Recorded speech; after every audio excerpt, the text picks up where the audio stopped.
понедельник в редакции «Эхо Москвы» подверглась нападению заместитель главного редактора и ведущая программ радиостанции Татьяна Фельгенгауэр.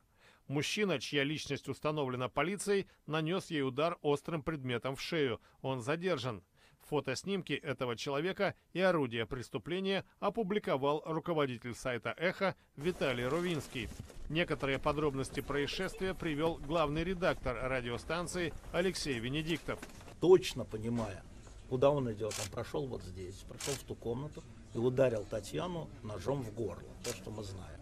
Проникающее ранение, много крови, но Татьяна сама ушла своими ногами внизу до скорой. Как сообщил исполняющий обязанности главы пресс-службы московской полиции полковник Юрий Титов, задержанный имеет иностранное гражданство.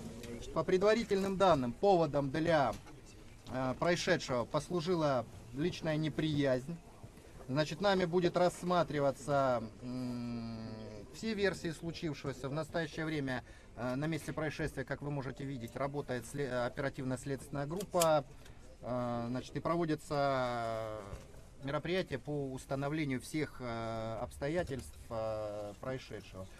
Пострадавшая доставлена в институт Склифосовского, где ей сделали операцию. По словам врачей, ее жизнь вне опасности.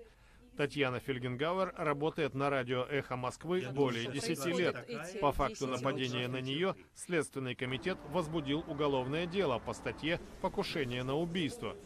Генеральная прокуратура назвала этот случай вопиющим и взяла ситуацию с расследованием преступления под свой контроль.